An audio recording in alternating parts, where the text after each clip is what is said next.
না দেখেন রেজাল্ট যেহেতু নেগেটিভ আসছে তো এখন তো এটা প্রশ্ন উঠতেই পারে যে আসলে এটা কি ঠিক হয়েছে কিনা। কিন্তু যখন আসলে আপনার এত বড় নাম নিয়ে আসবেন, যেহেতু আমাদের একটা টপ অর্ডারের ব্যাটসম্যান প্রয়োজন ছিল সেই কারণে ভিন্স তো অটোমেটিক চয়েস ছিল। আমাদের একটা ফরেন প্লেয়ার আমরা চাচ্ছিলাম যে ওপেনিং ব্যাটিং করুক।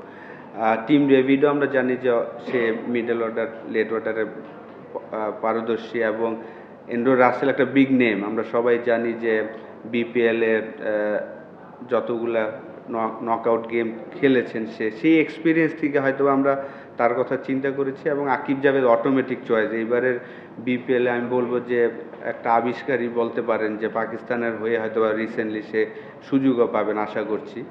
তো অবশ্যই ইফতেখার না খেলাটা আমাদের জন্য একটা তো দুঃখজনক, কিন্তু কিছু করার ছিল না যেহেতু 4টা ফরেনারই খেলবে। খুশ দিলশাদ যাওয়ার পরে আমাদের যেই মোমেন্টামটা আসলে কোনো প্লেয়ার ওই জায়গাটা নিতে পারেনি।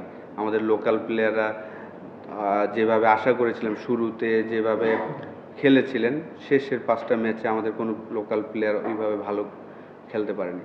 দেখেন রংপুর রাইডার্স ম্যানেজমেন্ট চেষ্টা করেছেন যে বিগ নেম এবং কোয়ালিটি প্লেয়ার যেন নিয়ে আসতে পারে, সেই চেষ্টাই তারা করেছেন। তো আমার মনে হয় না, কারণ যেহেতু আমিও এই খেলাটা খেলেছি, আমরা মনে হয় যে তারা যেহেতু বিজনেস ক্লাসে এসেছে, ওই সমস্যাটা হওয়ার কথা না। যে আপনার হয়তো ডিফারেন্ট ওয়েদারও না, কারণ দুবাই আর এখানে তারা যেহেতু দুবাইতেই ছিল, হয়তোবা তারা রাত্রে খেলে এসেছেন, এটা একটা হইতে পারে। কিন্তু যেহেতু প্রফেশনাল প্লেয়ার, ওই জায়গা থেকে আমার মনে হয় না যে অতটা সমস্যা ছিল।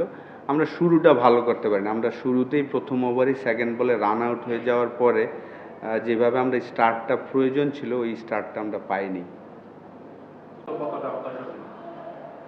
অবশ্যই আসলে যেভাবে আমরা স্টার্ট করেছিলাম, বিশেষ করে গ্লোবাল টি-20তে টানা 3 ম্যাচ জিতে চ্যাম্পিয়ন, তারপরে এসে টানা 8টা ম্যাচ মানে 11টা ম্যাচ আপনি উইন করেছেন।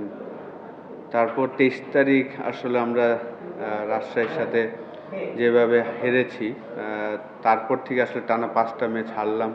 এটা সবার জন্য আসলে হতাশাজনক, আমাদের পুরো টিমের জন্য এবং যারা রংপুর রাইডার্সের ফ্যান সবার জন্য আসলে হতাশাজনক। এটা কেউই আশা করেনি, কিন্তু এটাই আসলে ক্রিকেট। আপনি যখন একবার মোমেন্টাম হারাবেন তখন আসলে ফিরে পাওয়াটা ডিফিকাল্ট, যেহেতু এটা খুব অল্প ওভারের খেলা, 120 বলের খেলা। এখানে যদি আপনার মোমেন্টাম একবার হারিয়ে ফেলেন তখন আসলে ফিরে পাওয়াটা, আমরা 3টা ডিপার্টমেন্টই আপনি যদি খেয়াল করেন 23 তারিখ থেকে শুরু করে আমরা 3টা ডিপার্টমেন্টে এভরি গেমই ফেল করছি। আমার কাছে যেটা মনে হয়েছে যে আমি অ্যাজ এ কোচ হিসাবে, বা আমি যেহেতু খেলেছিলাম, আমার কাছে মনে হয়েছে যে আমাদের প্লেয়ারদের আরেকটু বিগ হার্ট নিয়ে খেলা উচিত ছিল। যেহেতু বিগ গেম, আপনার ফার্স্ট ওভার একটা আউট হতেই পারে। তারপরে যেভাবে এসে আসলে আমাদের প্লেয়াররা বকডাউন হয়ে গিয়েছে, ওই জায়গাটায় আসলে আমার একটু খারাপ লেগেছে। ডেফিনেটলি আরেকটু অ্যাগ্রেসিভ ক্রিকেট খেলা যেতে পারতো, কারণ পাওয়ার প্লেতে দেখেন পরপর 3 ওভার স্পিন বল করেছেন। ওই জায়গায় যদি আমরা আরেকটু অ্যাগ্রেসিভ খেলতে পারতাম, উইকেট হয়তো আরেকটা পড়ে যেত, কিন্তু আমরা অ্যাগ্রেসিভ খেলিনি বলেই কিন্তু অপোনেন্ট তারা চড়ে বসেছিলেন আমাদের উপরে। যেটা মনে হয়েছে লাস্ট 5টা ম্যাচই আমাদের লোকাল যারা, ওদের হয়তোবা আরও বিগ হার্ট করতে হবে যদি ইন্টারন্যাশনাল ক্রিকেট বা এই ধরনের ফ্র্যাঞ্চাইজি টুর্নামেন্ট আপনাকে জিততে হয়। দেখেন আমরা যে জিএসএলে জেতার পিছনের কারণটা কিন্তু খুশ দিলের ওই অ্যাগ্রেসিভ ব্যাটিংটা। ওই জায়গায় যদি আমরা 113 রান করেছিলাম, তার মধ্যে সে 50 করেছিল 30 বলে। তো এরকম একজন প্লেয়ারকে হওয়া উচিত ছিল, আর আশা করেছিলাম আমরা যে কোনো একটা প্লেয়ার, হয় শেখ মেহেদী বা সাইফ হাসান, তারা হয়তো বা এরকম একটা অ্যাগ্রেসিভ একটা ইনিংস খেলবে যে 10 বলে 20 রান, 20 বলে 40 রান। ওই জিনিসটাই মিসিং ছিল।